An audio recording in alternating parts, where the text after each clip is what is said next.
Hello viewers, so welcome to the another online child development and pedagogy classes from Haldar E-Academy. তোমরা জানো যে আমরা বৃদ্ধি এবং বিকাশ এই টপিকটা নিয়ে আলোচনা করছিলাম, যার অনেকটা অংশ আর কি লাইক বৃদ্ধি কাকে বলে, বিকাশ কি জিনিস এবং তাদের যে এক এক করে বৈশিষ্ট্য এবং নীতি সমূহগুলো ছিল সেগুলো নিয়ে আমরা অলরেডি আলোচনা করে ফেলেছি।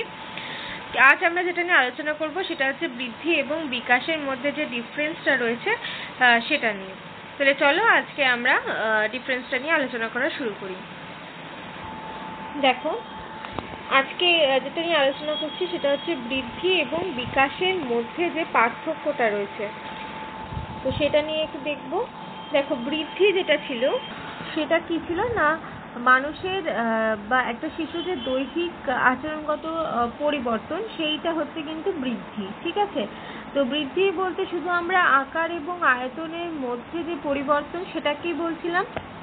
আর বিকাশটা কি ছিল? বিকাশটা ছিল যে শিশুর গুণগত একটা পরিবর্তন, যেটা কিনা বৃদ্ধির সঙ্গে সামঞ্জস্য রেখেই ঘটে চলে, সেইটা হচ্ছিল গিয়ে বিকাশ। এবার দেখো যে বিকাশ হচ্ছে একটা ব্যক্তির কাঠামোগত পরিবর্তন, যা পরিবেশের সঙ্গে শিশুর মিথস্ক্রিয়ার ফলে কিন্তু হচ্ছে। আর বিকাশগত পরিবর্তন বলতে আমরা কিন্তু একমাত্র শিশুর আচরণের মধ্য দিয়ে কিন্তু সেটা বেরিয়ে আসে বা প্রকাশ পায়, যেটাই বলো না কেন।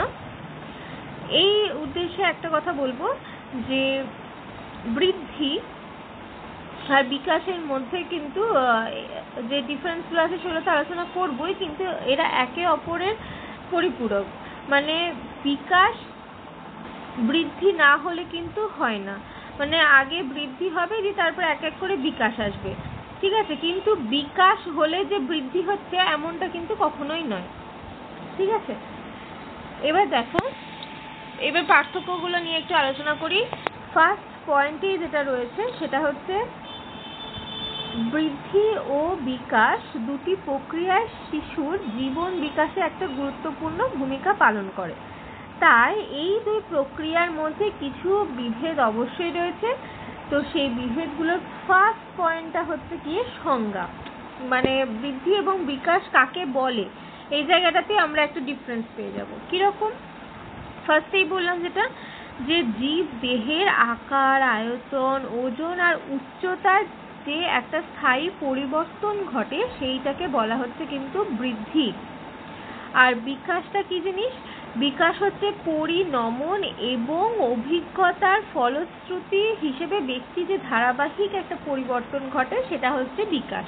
মানে বিকাশ বলতে শিশুর যে একটা আচরণগত পরিবর্তন আমরা তার মধ্যে লক্ষ্য করতে পারি সেটাই হচ্ছে বিকাশ। অর্থাৎ বিকাশ বলতে আমরা দৈহিক বৈশিষ্ট্যের সঙ্গে সঙ্গে অন্যান্য যে বৈশিষ্ট্যের গুণগত পরিবর্তন সেইটাকেই বলছি আমরা বিকাশ। নেক্সট দেখো, নেক্সট হচ্ছে কারণ এবং ফল। ঠিক আছে, তো অবশ্যই কি না, বৃদ্ধি হচ্ছে কারণ আর বিকাশ হচ্ছে তার ফলাফল। অর্থাৎ বৃদ্ধি হচ্ছে একটা শিশু ছোট থেকে বড় হয়ে উঠছে। ঠিক আছে, এটা হচ্ছে বৃদ্ধি। আর এই বৃদ্ধিটা হওয়ার সাথে সাথে তার মধ্যে ম্যাচুরিটি গ্রো করছে এবং তার মধ্যে আচরণগত অনেক কিছু পরিবর্তন লক্ষ্য করা যাচ্ছে। আর এই পরিবর্তনটা হচ্ছে গিয়ে ফলাফল, আর এই পরিবর্তনটাকেই বলা হচ্ছে কিন্তু বিকাশ। দেখো, নেক্সট চলে আসবো। নেক্সট হচ্ছে সীমা। সীমা কি না, বৃদ্ধি বিষয়টা শুধুমাত্র দেহ এবং শরীরের মধ্যেই কিন্তু সীমাবদ্ধ থাকছে। আর বিকাশ কি? বিকাশের ধারণায় দেহ, মন, সামাজিক অবস্থা, প্রজ্ঞা সবই কিন্তু অন্তর্ভুক্ত। অর্থাৎ বৃদ্ধির একটা সীমা রয়েছে। বৃদ্ধির কি সীমা রয়েছে না, বৃদ্ধিটা শুধুমাত্র শরীরের অঙ্গ প্রত্যঙ্গের মধ্যেই কিন্তু সীমাবদ্ধ থাকছে। তার দেহের উচ্চতা, আয়তন, ওজন, এইগুলোর মধ্যেই শুধুমাত্র আমরা বৃদ্ধিকে দেখতে পাচ্ছি। কিন্তু এই যে বিকাশ, বিকাশ তো হচ্ছে একটা মানসিক দিক। এটাকে আমরা চোখে দেখতে পাই না, কিন্তু এটাকে আমরা অনুভব করতে পারি। তো এই যে আচরণগত পরিবর্তনের সঙ্গে সম্পর্ক যুক্ত রয়েছে কার? পরিবেশের, সমাজের, বংশ গতি, যাই বলো না, তো সবকিছু কিন্তু এই বিকাশের সঙ্গে অন্তর্ভুক্ত রয়েছে, যেটা কোনো সীমা পরিসীমা নেই। লাইক বৃদ্ধি, যেটা কিনা শুধুমাত্র শরীরের মধ্যেই সীমাবদ্ধ রয়েছে, কিন্তু বিকাশ কিন্তু সর্বদিক থেকে হয়ে থাকে। নেক্সট দেখো, পরিমাণ ও পর্যবেক্ষণ। তো যেটা একটু আগে বললাম যে বৃদ্ধিকে কিন্তু আমরা পরিমাপ করে কিন্তু দেখতে পারি, ঠিক আছে? অর্থাৎ বৃদ্ধি পরিমাপযোগ্য। কেন পরিমাপযোগ্য? কারণ বৃদ্ধি তো শরীরের অঙ্গ প্রত্যঙ্গ এগুলোর মধ্যে সীমাবদ্ধ আছে। তো কতটা উচ্চতা বাড়লো, কতটা তার ওজন বৃদ্ধি পেল, এগুলোকে কিন্তু আমরা পরিমাপ করে দেখতে পাই, তাই এটা বৃদ্ধি পরিমাপযোগ্য। আর বিকাশ কি জিনিস? বিকাশ হচ্ছে পর্যবেক্ষণ সাপেক্ষ, অর্থাৎ বিকাশকে কিন্তু আমরা পরিমাপ করতে পারি না, বা আমরা বিকাশকে চোখেও আসলে দেখতে পারি না। বিকাশকে আমরা কি করি? আচরণের মাধ্যমে অনুভব করি, আচরণের মাধ্যমে সেগুলোকে পর্যবেক্ষণ করতে পারি যে কতটা বিকাশ হয়েছে একজন শিশুর মধ্যে, যে মানুষের মধ্যে কতটা বিকাশ হচ্ছে, তার শুধু আমরা পর্যবেক্ষণই করতে পারি চোখে দেখে। মানে চোখে দেখে সঠিক নয়, যে তার আচরণগত দিকগুলোকে দেখে আর কি সেটা পর্যবেক্ষণ করতে পারি। নেক্সট দেখো, নেক্সট হচ্ছে ক্ষেত্র বা স্থান। বৃদ্ধি ক্ষেত্র বা স্থান কোনোটাই বৃদ্ধি ক্ষেত্র বা স্থান অনেকটাই কিন্তু নির্দিষ্ট। যেমন হাতের ব্যায়াম করলে হাতের পেশিগুলো বৃদ্ধি ঘটবে, কিন্তু বিকাশের ক্ষেত্রে স্থান নির্দিষ্ট নয়। স্থান ক্ষেত্র কোনোটাই নির্দিষ্ট নয়, কারণ মানসিক বিকাশের বিষয় অনুশীলন করলে তার প্রভাব বা প্রতিফলন সামাজিক ও প্রাক্ষবিক বিকাশের উপর লক্ষ্য করা যায়। অর্থাৎ বিকাশ এবং বৃদ্ধির যে একটা অন্যতম পার্থক্য কি, যে বৃদ্ধি কিন্তু অনেকটা নির্দিষ্ট, সত্যি তো। কারণ যদি আমরা হাঁটাচলা করি তাহলে পায়ের পেশি এগুলোতে আর কি বৃদ্ধি ঘটে। তারপরে হাতের ব্যায়াম বা যে কোনো ধরনের যোগাই যদি আমরা করি, তো সেই জায়গায় পেশি কিন্তু মানে অনেকটা বৃদ্ধি ঘটে। কিন্তু বিকাশের ক্ষেত্রে এই বিষয়টা কিন্তু একদমই নেই, কারণ নির্দিষ্ট স্থান কাল পাত্র দেখে এসব বিকাশ হয় না। বিকাশ হচ্ছে একটা মানসিক প্রক্রিয়া, যেটাকে কিনা কোনো একটা বিষয় থেকে অনুশীলন করে এই বিকাশটা কিন্তু হয়ে থাকে। তারপরে দেখো, বিকাশ হচ্ছে একটা স্বতঃস্ফূর্ত মিথস্ক্রিয়া নির্ভর। বৃদ্ধি যেটা কিনা স্বতঃস্ফূর্তভাবে ঘটে থাকে, কিন্তু বিকাশ পরিবেশের সঙ্গে মিথস্ক্রিয়ার ফলে ঘটে থাকে। অর্থাৎ বৃদ্ধিতে কোনো কিছু বাধা হয়ে দাঁড়ায় না। বৃদ্ধি যেমন নিজের নিয়ম অনুসারে ঘটতে থাকে, কিন্তু বিকাশের ক্ষেত্রে পরিবেশের ভূমিকা কিন্তু যথেষ্ট রকম রয়েছে। পরিবেশের সঙ্গে সামঞ্জস্য রেখে কিন্তু বিকাশটাও হতে থাকে একটা শিশুর মধ্যে। নেক্সট দেখো, পরিমাপের প্রকৃতি। বলছে বৃদ্ধিকে অত্যাধুনিক কৌশলে প্রত্যক্ষ ও নীতিগতভাবে পরিমাপ করা যায়, সেটা কি না যন্ত্রের সাহায্যে। ঠিক আছে, যন্ত্রের সাহায্যে বৃদ্ধিকে পরিমাপ করা যায়, সেটা একটু আগে আমরা পড়েছিলাম।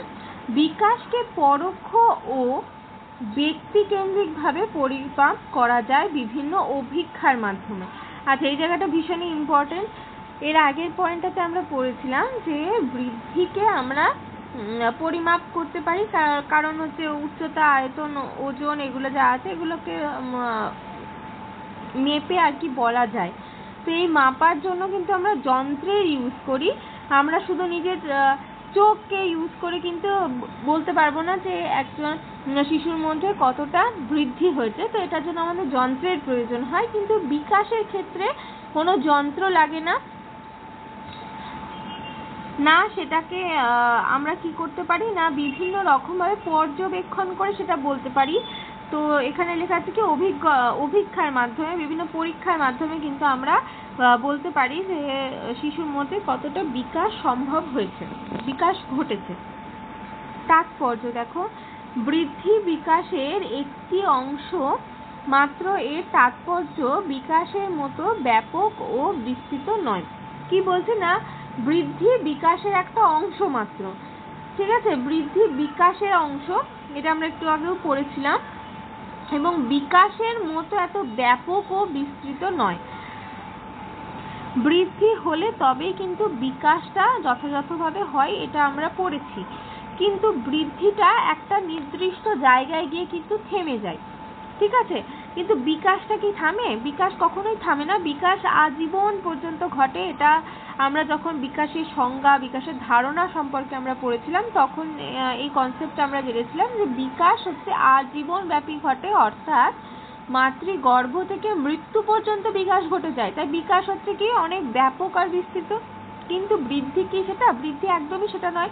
বৃদ্ধি একটা নির্দিষ্ট বয়স পর্যন্ত এবং নির্দিষ্ট পরিমাপ অনুযায়ী আর কি বৃদ্ধিটা ঘটে, তারপরে কিন্তু আর বৃদ্ধিটা হয় না। নেক্সট দেখো কি না, বিকাশ গুণগত পরিবর্তনের সঙ্গে সঙ্গে তার কার্যক্ষমতার উৎকর্ষ হলেও তার তাৎপর্য অনেকটা ব্যাপক বিস্তৃত। তো বিকাশ হচ্ছে একটা গুণগত পরিবর্তন, তো মানুষের মধ্যে গুণের তো অনেক মানে পরিবর্তন আজীবন হতেই থাকে, তাই সেই হিসাবে কিন্তু বিকাশটা অনেক ব্যাপক এবং বিস্তৃত।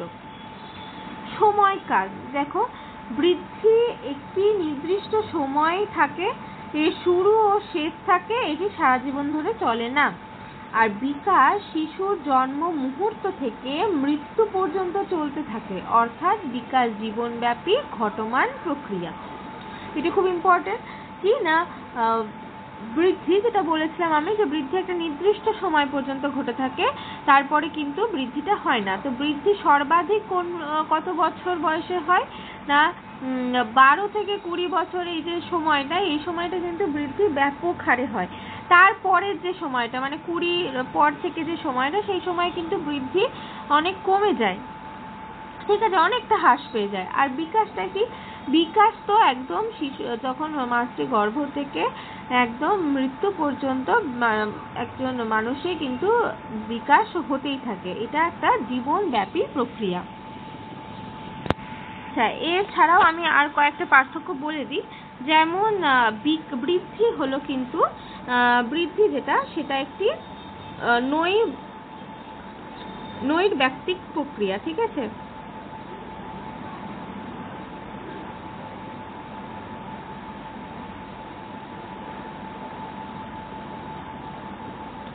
সরি, আমি স্পেলিংটা ভুল লিখলাম।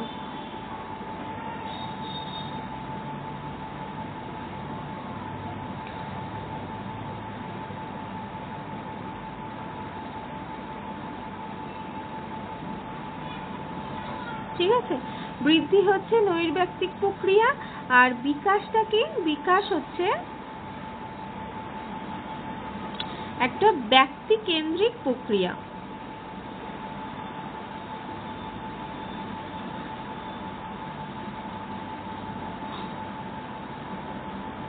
এটা খুব ইম্পর্টেন্ট যে বৃদ্ধি নৈর্ব্যক্তিক প্রক্রিয়া আর একটা বিকাশ হচ্ছে একটা ব্যক্তি কেন্দ্রিক প্রক্রিয়া। আরো একটা আমরা ডিফারেন্স বলতেই পারি, সেটা হচ্ছে গিয়ে যে বৃদ্ধি হচ্ছে খুব একটা সরল প্রক্রিয়া হলো বৃদ্ধি, ঠিক আছে। আর হচ্ছে জটিল প্রক্রিয়া হচ্ছে কি না, আমাদের বিকাশ, বিকাশ হচ্ছে একটা জটিল প্রক্রিয়া হলো। আচ্ছা, এরপরে আর একটা আমরা বলতে পারি, সেটা হচ্ছে বৃদ্ধি যেটা, এটাও খুব ইম্পর্টেন্ট। বৃদ্ধি হচ্ছে সাংগঠনিক নয়, ঠিক আছে, বৃদ্ধি সাংগঠনিক নয়। তাহলে বিকাশটা কি হবে? বিকাশটা ঠিক অপোজিট হবে, বিকাশ প্রক্রিয়া হচ্ছে সাংগঠনিক। এক্সাক্ট বৃদ্ধির অপোজিটটা হবে বিকাশ, বিকাশ হচ্ছে সাংগঠনিক নয়, কিন্তু বৃদ্ধিটা হচ্ছে সাংগঠনিক প্রক্রিয়া। আর একটা যেটা আমি এর আগেও আলোচনা করেছিলাম, যে বৃদ্ধি হচ্ছে কিন্তু একটা পরিমাণগত পরিবর্তন, ঠিক আছে? বৃদ্ধি হচ্ছে পরিমাণগত পরিবর্তন, কিন্তু যেটা বিকাশ, সেটা কি? বিকাশ হচ্ছে কিন্তু গুণগত পরিবর্তন, ঠিক আছে? বৃদ্ধি হচ্ছে পরিমাণগত পরিবর্তন আর বিকাশ হচ্ছে গুণগত পরিবর্তন। তো এই হলো আমাদের বৃদ্ধি আর বিকাশের মধ্যে বিশেষ কিছু আর কি যে পার্থক্যগুলো রয়েছে সেগুলো নিয়ে একটু আলোচনা করলাম। দেখো, এবার যেটা নিয়ে আমরা একটু আলোচনা করব, এর আগের একটা ভিডিওতে আমরা বৃদ্ধি নিয়ে কিছু শর্ট কোয়েশ্চেন আলোচনা করেছিলাম, আর আজকে যেটা করব সেটা হচ্ছে বিকাশ নিয়ে একটু আলোচনা করব আমরা শর্টে। যে এতদিন ধরে বিকাশ নিয়ে যা যা পড়লাম তার থেকে কিছু ইম্পর্টেন্ট কোয়েশ্চেন সেগুলো একটু আলোচনা করে নেব। দেখো, বিকাশ কি? হ্যাঁ, যদি প্রশ্নে থাকে আর কি বিকাশ কি, বিকাশ কি বিশৃঙ্খল, বিকাশ হলো কি না বিশৃঙ্খল হয়ে যাওয়া, নাকি সম্পূর্ণরূপে অপ্রত্যাশিত একটা প্রক্রিয়া, একটা একমাত্রিক প্রক্রিয়া, নাকি একটা গতিশীল প্রক্রিয়া, ঠিক আছে? তো এই ক্ষেত্রে আমরা বলবো বিকাশ হলো একটা গতিশীল প্রক্রিয়া। এটা আমাদের অবশ্যই মনে রাখতে হবে। বিকাশ কি? বিকাশ হলো গতিশীল। তো এটা একটু নোট ডাউন করে নেব আমরা। বিকাশ হলো গতিশীল, অর্থাৎ বিকাশের মধ্যে কোনো কিন্তু বিশৃঙ্খলা নেই। মানে এটা আমাদের মনে হতেই পারে যে বিকাশ একটা বিশৃঙ্খল প্রক্রিয়া হতে পারে, কিন্তু না, সেটা একটা ধাপ অনুযায়ী পরপর সামনের দিকে এগিয়ে যায়। এরপরে যে প্রশ্নটা আমরা আলোচনা করব সেটা হচ্ছে বিকাশের গতি, শিশু বিকাশের গতি। হ্যাঁ, কেমন সেটা? শিশু বিকাশের গতি হচ্ছে স্বতন্ত্র বৈচিত্র্য রয়েছে এবং কিছুটা ক্রমিক ও সুশৃঙ্খল হয়। আবার বলছি, শিশু বিকাশের গতি ড্যাশ। কোশ্চেনটা হচ্ছে শিশু বিকাশের গতি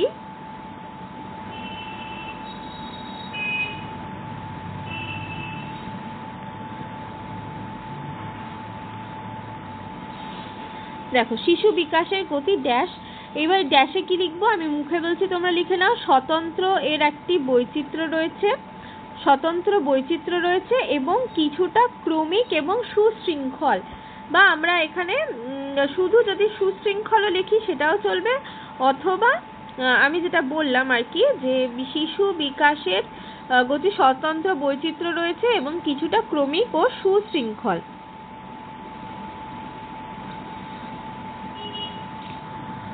নেক্সট দেখো একটা কোয়েশ্চেন। নেক্সট হচ্ছে যে বিকাশ একটি অন্তহীন প্রক্রিয়া, ঠিক আছে? বিকাশ একটি অন্তহীন প্রক্রিয়া।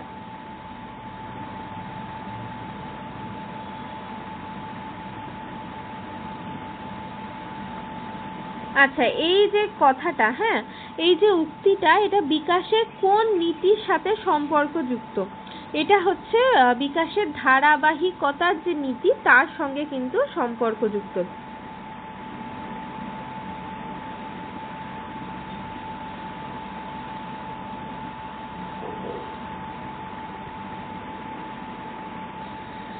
আরেকবার বলে দিই, বিকাশ একটি অন্তহীন প্রক্রিয়া, এই যে উক্তিটা, এটা বিকাশের কোন নীতির সঙ্গে সম্পর্কযুক্ত? এটা বিকাশের ধারাবাহিকতা নীতির সঙ্গে সম্পর্কযুক্ত। দেখো, নেক্সট হচ্ছে বিকাশের কোন নীতিটা এটা বলে যে শিশুর আঙুলের তুলনায় অপেক্ষাকৃত আগে বাহুর পেশি নিয়ন্ত্রণ লাভ করে। এইটা বিকাশের কোন নীতিতে বলা রয়েছে? তো এইটা হচ্ছে প্রক্সিমোডিস্টাল নীতিতে এই কথাটা বলা হয়েছে। আমি লিখে দিচ্ছি, তোমরা একটু নোট ডাউন করে নাও।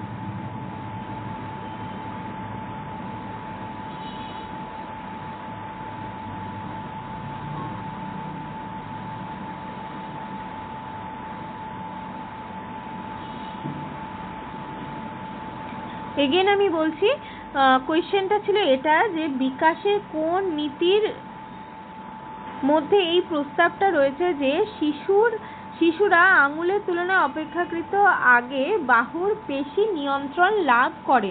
তাহলে কি মানে আঙুলের তুলনায় বাহুতে যে পেশি রয়েছে তার নিয়ন্ত্রণ লাভ করে শিশুরা। এই উক্তিটা কোন নীতিতে রয়েছে বিকাশে? সেটা হচ্ছে প্রক্সিমোডিস্টাল নীতিতে কিন্তু এটা বলা রয়েছে। আচ্ছা, এই বিষয়ে আরেকটা কথা বলে রাখি যে এটা খুব ইম্পর্টেন্ট যে মায়ের গর্ভের যে পরিবেশ সেটা কিন্তু বৃদ্ধি এবং বিকাশের অভ্যন্তরীণ কারণ নয়। এটা তোমরা নোট ডাউন করে নিও যে মায়ের গর্ভের যে পরিবেশটা সেটা কিন্তু বৃদ্ধি আর বিকাশের যে অভ্যন্তরীণ বা কারণ সেটা কিন্তু একদমই নয়। আর একটা জিনিস বলি যে বংশগতি এবং পরিবেশের আপেক্ষিক প্রভাব বিকাশের বিভিন্ন ক্ষেত্রে কিন্তু পরিবর্তিত হতে থাকে। আরো একটা কোয়েশ্চেন আছে যে শারীরিক বিকাশের ক্ষেত্র হলো কি কি ক্ষেত্র, যথা হচ্ছে পেশি বৃদ্ধি হয়, অন্তঃক্ষরা গ্রন্থি এবং স্নায়ুতন্ত্র বৃদ্ধি, এইগুলো কিন্তু হয়ে থাকে। এই ছিল আজকে আমাদের কিছু প্রশ্ন বিকাশ নিয়ে যা আমরা আলোচনা করলাম। একটি জিনিস বলে রাখি যে বিকাশের সঙ্গে কিন্তু পরিণমন এবং অভিজ্ঞতা যুক্ত থাকে। তো অনেকে পরিণমনটাকে অস্বীকার করেন, কিন্তু পরিণমন এবং অভিজ্ঞতা যুক্ত থাকে, এই কথাটা কিন্তু আমাদেরকে হার্লক বলেছিলেন।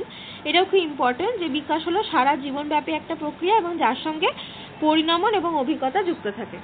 তো এই হলো বিকাশ সম্পর্কে কিছু আলোচনা এবং কিছু শর্ট কোয়েশ্চেন বিকাশ থেকে। তো আজকে এই পর্যন্তই, ধন্যবাদ।